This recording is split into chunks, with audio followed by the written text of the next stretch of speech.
Okay, we have on line 10, we have Tori, and she has quite a lot of difference in age between her and her relationship. Tori. Tori. Tori? Yes. Good. You don't know how relieved I am to have the first call not be a technical screw-up. How old are you, Tori? 28. Tell me what's going on. Well, I'm seeing a 16-year-old. Tell me about that, how it started and what this all means.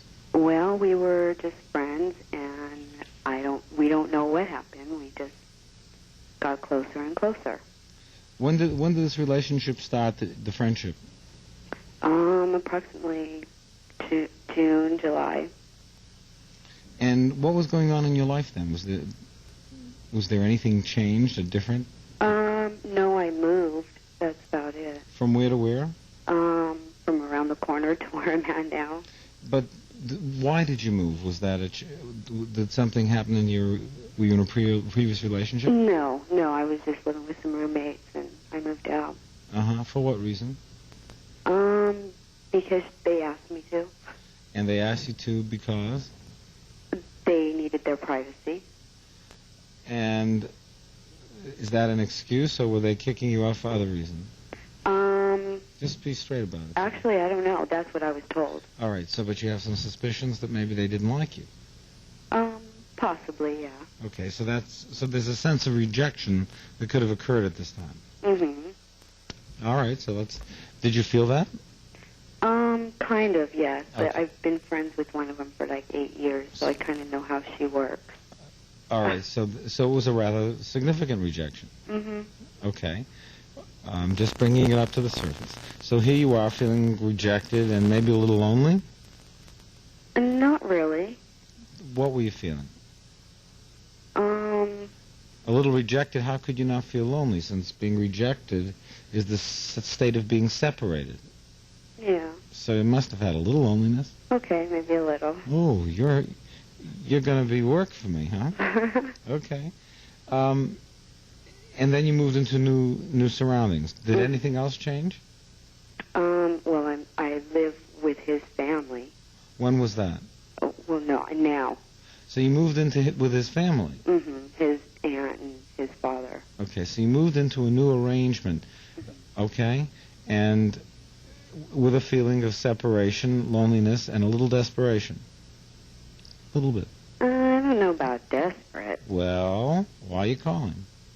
Oh, well, because I'm afraid because I have a child and I don't know what can happen to me because, I mean, we want to be together.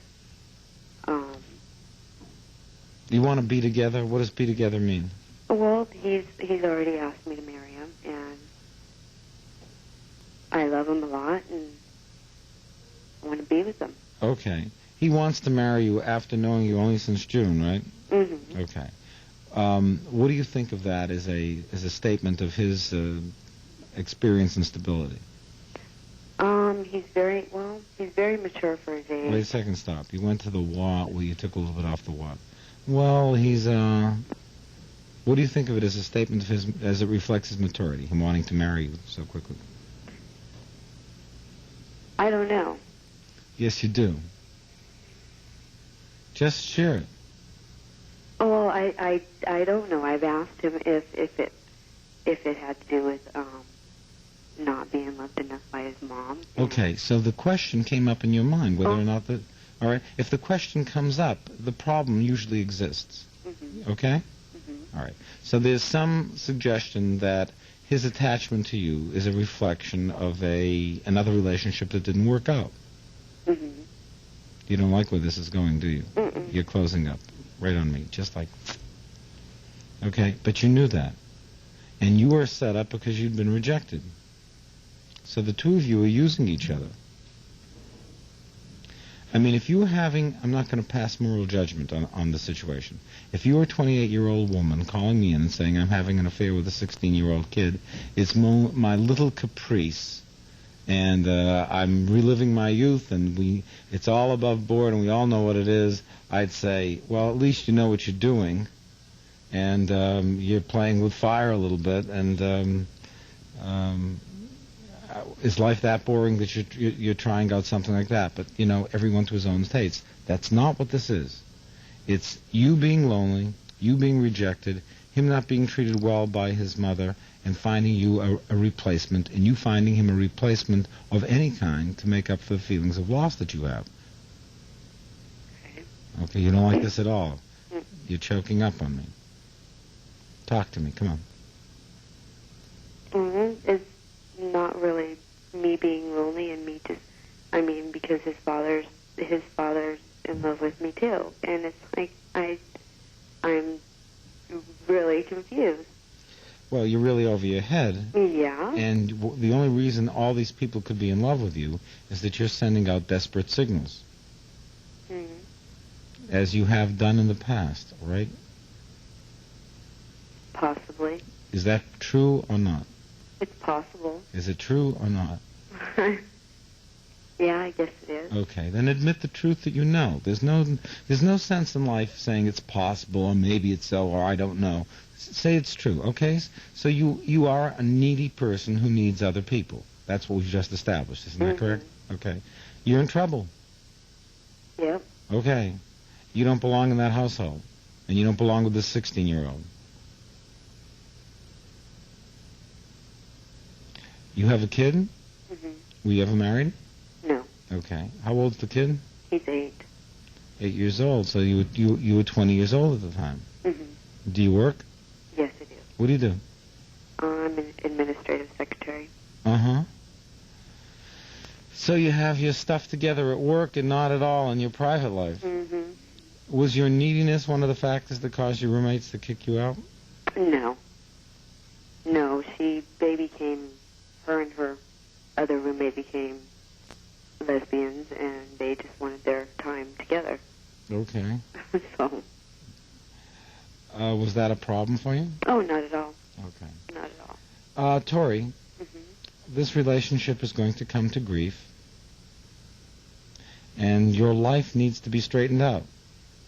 What's the matter living by yourself, having your own place, and having a life that you're in control of rather than being at the whims of uncontrolled wild feelings? I mean, you're calling because it's troubling you. Let me just tell you what the problem is. You're a person who has great difficulty admitting what you know.